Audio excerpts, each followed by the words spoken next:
CC footage సిద్ధమాను CM Ramesh తీద్దామా తేజ్ తుగ్లక్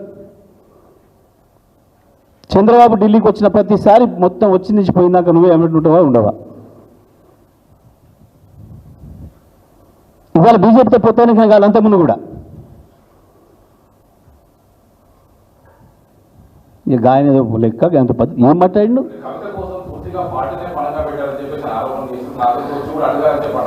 ఇక అంత మించిన వెతి మాట ఇంకోటి ఉండదు. కవిత జైలుకి పోతే ఈయన బెయిల్ ఇప్పిస్తాడనట. నవ్వుకోరా ఎవడున్నా? అసలు తలకాయకి బోడిగుండికి లింక్ అంటారు కదా. కవిత జైలుకి పోతే బెయిల్ ఇచ్చేది కోర్టు.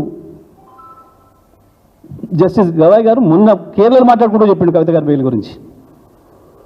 బెయిల్ న్యాయబద్ధమైంది, చట్టబద్ధమైంది, అందుకే బెయిల్ ఇచ్చిన అనే మాట చాలా స్పష్టంగా చెప్పిండు. దీని మీదనే మాట్లాడినందుకు రేవంత్ రెడ్డికి సుప్రీంకోర్టు చీవాటు కూడా పెట్టింది, తప్పైందని అఫిడవిట్ కూడా వేసాడు కదా. ఈ అటువంటి దాని మీద ఈయన ఎవరో చిల్లర మాటలు మాట్లాడితే అది కూడా మనం చర్చించుకోవాల్సిన విషయమా?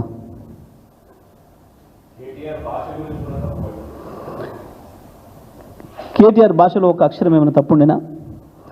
ఏంటి అసలు ఇష్యూ? ఇప్పుడు చాలా స్పష్టంగా కేటీఆర్ గారు 10,000 కోట్లు లేని భూమిని ఉన్నట్టు చూపించి దొంగ పత్రాలు పెట్టి తాకట్టు పెట్టి 10,000 కోట్లు తీసుకొచ్చారు యూనివర్సిటీ భూముల్ని. దీంట్లో ఒక ఎంపీ, బీజేపీకి సంబంధించిన ఒక ఎంపీ రాయబారం చేసిండు. తప్పకుండా దాని సందర్భం వచ్చినప్పుడు బయట పెడతా అని చెప్పిండు కదా మీ అందరి సాక్షిగా. కేటీఆర్ ఇవాళ మాట్లాడలేదు కదా. అక్కడ అప్పుడు మాట్లాడిన భాషలో ఏమన్నా మీకు ఏమైనా తప్పు అనిపించిందా? నిన్న ఇది బయటపడంగానే ఇగో నేను చెప్పింది ఇది 10,000 కోట్ల లోన్ ఆయనకి ఇప్పించినందుకు 1,650 కోట్లు ఈయనకి ఇచ్చిండు తెలంగాణ పైసల్ని తీసుకుపోయి ఈ ఎంపీకి అని చెప్పి చెప్పండి. అందులో కేటీఆర్ గారు ఉపయోగించిన భాషలో ఏమైనా ఒక అక్షరం తప్పు కనపడదు ఎవరికైనా? ఏముంది? ఇది ఒక పథకం ప్రకారం బీజేపీ, రేవంత్ రెడ్డి, చంద్రబాబు ముగ్గురు కలిసి ఆడుతున్న నాటకంలో భాగంగా ఇవి పుడుతున్నాయి. బీజేపీ ఎంత తాపత్రయపడ్డా, ఎంత ఎరలేసినా చంద్రబాబు, బీజేపీలో తోలుబొమ్మ రేవంత్ రెడ్డి ఇక్కడ ఎన్ని డ్రామాలు వేసినా, ఎన్ని కుప్పిగంతులు వేసినా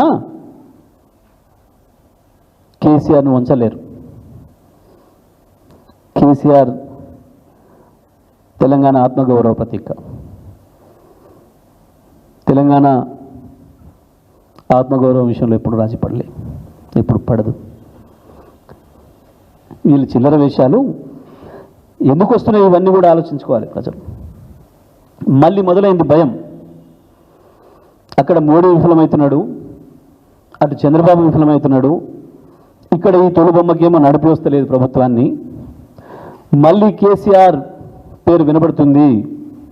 ఒక్క తెలంగాణలో కాదు, నేను ఇవాళ చెప్పడంలో మీకు చాలా సందర్భాల్లో కూడా చెప్పాను. నేను కేసీఆర్ కేవలం తెలంగాణలోని కాదు, భారతదేశ ప్రభుత్వాన్ని నడపడంలో కూడా కీలకమవుతారు రేపు.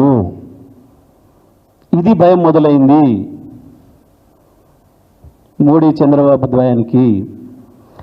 చంద్రబాబు మాట్లాడే మాటల్లో ఏదో యథాలాభంగా మాట్లాడుతున్న మాటలు కాదు.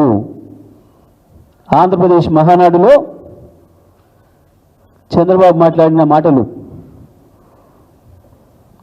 తెలంగాణ తలసరి ఆదాయం పెరిగింది కానీ నేను కారణం అన్న మాటలు ఉత్తగా మాట్లాడలే. ఎందుకు అంటే ఇవాళ దేశం మొత్తం మళ్ళీ కేసీఆర్ పైన చర్చ జరుగుతుంది. మొత్తం ప్రపంచ ఆర్థిక వ్యవస్థలు కుప్పకూలిపోయిన నాడు, కరోనా వచ్చినాడు కూడా నిటారుగా నిలబడిన ఏకైక ఆర్థిక వ్యవస్థ తెలంగాణ ఆర్థిక వ్యవస్థ. దాన్ని అంత గొప్పగా నిలబెట్టగలిగిన నాయకుడు కేసీఆర్ అనే సంగతి ప్రపంచానికి తెలుసు. ఇవాళ జరుగుతున్న పరిణామాలు మళ్ళీ కేసీఆర్ను గుర్తు చేస్తున్నాయి ఈ రాష్ట్రానికి, ఈ దేశానికి.